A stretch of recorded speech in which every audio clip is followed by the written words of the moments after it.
Video देखते हैं। देखिए खान सर ने राघव चड्ढा जी को देखिए क्या बोल रहा है।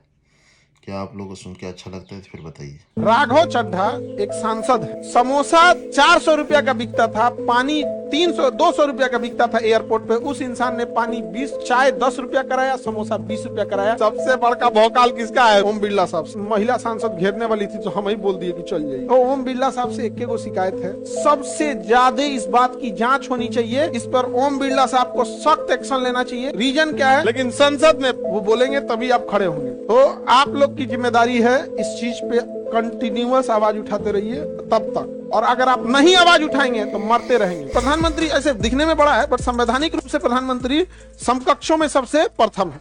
समकक्षों में सबसे प्रथम है। तो संसद के अंदर प्रधानमंत्री बड़ा है या समकक्ष है? लेकिन मंत्रिमंडल में भाई सबसे बड़का भौकाल किसका है? प्रधानमंत्री। प्रशासन में सबसे बड़ा भौकाल प्रधानमंत्री, लेकिन संसद में 545 बराबर। सबको पूछ के पूछना है किनसे? ओम बिरला साहब से। वो बोलेंगे तभी आप खड़े होंगे। तो अभी तो बोले हैं कि महिला सांसद घेरने वाली थी तो हम ही बोल दिए कि चल जाइए। अभी नहीं देख रहे हैं, बड़ा वो सब चल रहा है। तो ओम बिरला साहब से एक शिकायत है कि आप जिस शहर कोटा से आते हैं वो पूरे हिंदुस्तान का सबसे बड़ा कोचिंग माफियों का गढ़ है, पूरे हिंदुस्तान का। और ये अब देखिए, अब ध्यान से समझना, कोटा में एक कोचिंग का फीस है 2 लाख रुपए। कितना है? 2 लाख। अब उनके पास अगर समझो अगर 20,000 बच्चे भी पढ़ रहे हैं। कितने बच्चे पढ़ रहे हैं? 20,000। तो आप समझो यहाँ 20,000 बच्चे पढ़ रहे हैं। 20,000 में इससे 4 से गुणा कर लो, 2 दूनी 4। अब जीरो गिनो, 1 2 3 4 5 6 7 8 9। इसमें हम कितना जीरो लगाएंगे? 9 जीरो लगाएंगे। कितना जीरो हुआ? 2 2 4 2 9 जीरो लगा दिए। 2 2 4 2 6 3 9 9 जीरो लगा दिए। अब इस 7 जीरो जो होता है करोड़ होता है। 400 करोड़ रुपया हुआ। इसमें से वो केवल 100 करोड़ खर्च करेगा तो पेपर लीक हो जाएगा। केवल 100 करोड़ खर्च करेगा तो पेपर लीक हो जाएगा। ये एक कोचिंग की बात कर रहे हैं। आप समझो हम फीस के लिए क्यों लड़ते हैं। ये ज्यादा फीस लेने वाले के पास इतना पैसा होता है, 100 करोड़ में आराम से लीक करा देगा सब। आने पढ़ा तो नहीं हम लोग की तरह 200-300 में, तो 100 करोड़ रुपया ना भेटाएगा। तो आप समझिए ये जो फीस की लड़ाई लड़ रहे हैं ये आपको डायरेक्ट भी फायदा है और इनडायरेक्ट भी फायदा है। आप बताइए, ये 2 लाख की फीस, यहां एक बिस्किट खरीदा जाता है तो उसके ऊपर एमआरपी लिखा होता है 5 रुपया का है। पानी बोतल होता है तो 20 रुपया का है। ट्रेन में आदमी लड़ जाता है 20 रुपया का पानी बोतल 25 में क्यों बेचोगे? भाई 2 लाख रुपया में तुम बेच पढ़ाएगा उसमें। सबसे ज्यादा इस बात की जांच होनी चाहिए। एक आदमी के पास कितना है? 400 करोड़ रुपए है। कितना है? 400 करोड़। अगर मान के चलिए 2 को बैच हुआ तो 800 करोड़। कितना हो गया? 800 करोड़। इसके अलावा उनका हॉस्टल है, मेस है, दुनिया भर का है, किताब बेचते हैं, ड्रेस बेचते हैं, सब बेचते हैं। और 400 करोड़। अब पिछले 20 सालों से वो लोग पढ़ा रहे हैं। मतलब समझो उनके पास इतना पैसा है कि सिक्किम के राज्य का बजट है उतना। आप समझ रहे हैं? तो ये पेपर लीक की समस्या ऐसे ही जगहों से होती है। इस पर ओम बिरला साहब को सख्त एक्शन लेना चाहिए। रीजन क्या है? पहला कि आप लोकसभा के अध्यक्ष हैं, सारे सांसदों के आप मुखिया हैं। दूसरा, आप स्वयं कोटा से आते हैं। आपके यहाँ के कोचिंग माफिया इतना 2 लाख फीस क्यों लेते हैं? क्या न्यूटन उठ के आता है पढ़ाने के लिए?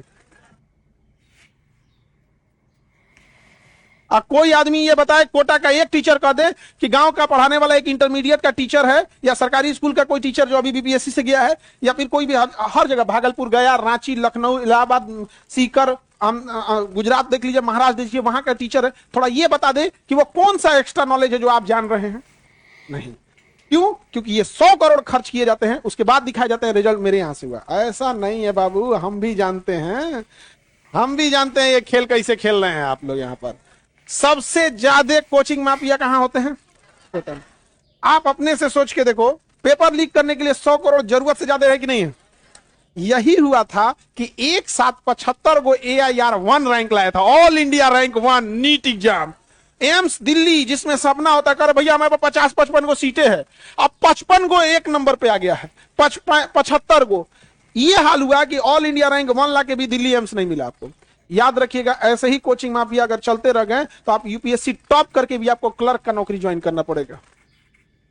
आप समझिए हम ये क्यों लड़ाई लड़ते हैं। और कुछ टीचर लोग जिनको आदत है ये सब खरीदने की, रिजल्ट वो सब जानता है कि ये आदमी को अगर नहीं रोका गया, इसको नहीं किया जाए तो इस रिजल्ट खरीदने को हमको रोक ले गया। अब समझ में आया? पेपर कहां से लीक होगा? तुम्हारे गांव का कोई टीचर है इंटरमीडिएट में आप लोग कभी कोचिंग किए होंगे, मैट्रिक में बात कोचिंग तो किया, सही है। अरे वो बेचारे ने ईमानदारी से पढ़ाया है, वो एक बार में एगो 4 व्हीलर ना खरीद पाएगा, वो कहां से क्वेश्चन पेपर लीक करा पाएगा? आई 100 करोड़ में तुम्हारे घरे क्वेश्चन पहुंचाएगा। कुछ करना थोड़े, तुम फेसबुक पे लिख दोगे 100 करोड़ देंगे, कोई क्वेश्चन देगा आप फेसबुक पर पढ़ के तो चल बात ही आएगा, अलग है बाद में भाई। डिलीट कर दे, कहते मेरा लड़का मोबाइल ले लिया था, हैक हो गया था। नहीं समझ आ गया, हैक हो गया, पता चल गया कि भैया कौन है रखा है, हो गया। और इस सब का पहुंच बहुत लंबा होता है। तो आप लोग की जिम्मेदारी है इस चीज पे कंटिन्यूअस आवाज उठाते रहिए तब तक, और अगर आप नहीं आवाज उठाएंगे तो मरते रहेंगे। राघव चड्ढा एक सांसद है, समोसा 400 रुपया का बिकता था, पानी 200 रुपया का बिकता था एयरपोर्ट पे, उस इंसान ने पानी 20 चाय 10 रुपया कराया, समोसा 20 रुपया कराया, एयरपोर्ट पे 400 रुपया से आ गया। यहाँ पे समझ में आ गया? राघव चड्ढा एक सांसद है 545 में से एक, तो कम से कम एक इंसान तो आया, नहीं हो गया। आज हम लोग यूपीएससी का फीस औकात पे ला दिए कि नहीं ला दिए? एक बार और आपको लड़ाई लड़ना अपने छोटे भाई बहनों के लिए। ये जो कोटा में 2-2 लाख रुपए लेकर और 100 करोड़ खर्चा करके क्वेश्चन लीक कराया जा रहा है, इस पर ध्यान दिया जाए। और इसके लिए हमें मिल गए हैं कौन? बिरला साहब, वही कराएंगे, उनके हाथ में तो पावर है। नहीं समझा? वो एक बार कह दिए कि प्रधानमंत्री जी आप आज सदन में मत आइए क्योंकि हंगामा होने वाला है। जो इंसान प्रधानमंत्री को डायरेक्शन दे सकता है, एक बार लेटर लिख देगा, कोटा का कोई टीचर 20,000 से ज्यादा नहीं लेगा, काम खत्म, नहीं हो जाएगा।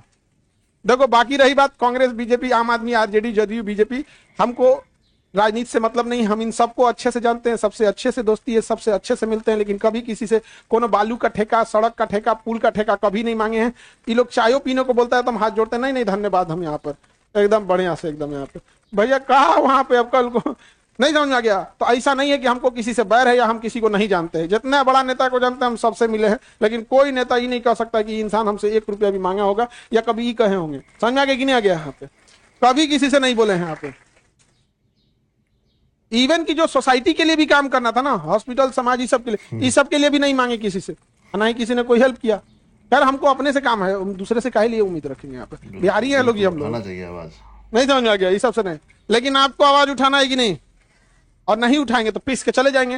एक सांसद जब एयरपोर्ट से लड़कर 200 रुपया का चाय को 10 रुपया में लेके आया, समोसा को 20 रुपया में लेके आया, आज समोसा जो बाहर मिलता है वहीं वहां मिलता है, तो ऐसे कैसे नहीं होगा? है कि नहीं? यहाँ पर हो जाएगा। यहाँ पर आज 35 रुपये में एक्सरे हो रहा है कि नहीं? 25 में ईसीजी हो रहा है कि नहीं? हो रहा है यार, सब हो जाएगा यहाँ पे। ऐसा नहीं है, नहीं होगा। और इत्तेफाक से समझो, ध्यान से, अंग्रेजों को भगाने के लिए भी जो क्रांति हुई थी ना, इसी बिहार के चंपारण से हुई थी। महात्मा गांधी ने चंपारण सत्याग्रह किया था। शिक्षा माफियों को लड़ने की भी क्रांति इसी बिहार से हुई थी, मेडिकल माफियों को भी लड़ने की क्रांति इसी बिहार से होगी और हो चुकी है। यहाँ पर ऐसा नहीं होगा। हम लोग को खाए पिए को नहीं है, लेकिन हम इतना तो कह सकते हैं कि हम इतने गद्दार नहीं जो 100 करोड़ में पेपर खरीदते हैं। यहाँ पर नहीं समझ आ गया? किसी को दिक्कत? नाप दिया जाएगा हम लोग को। दूसरे एक आदमी हमसे कह रहे थे कि आप लोग को डर नहीं लगता? हमके खोने के लिए है क्या? क्या ले जाओगे? ये है खान सर है। एक होता है ना, क्या लेके तुम जाओगे? नहीं, तुम जेल में ले जाओगे तो आदमी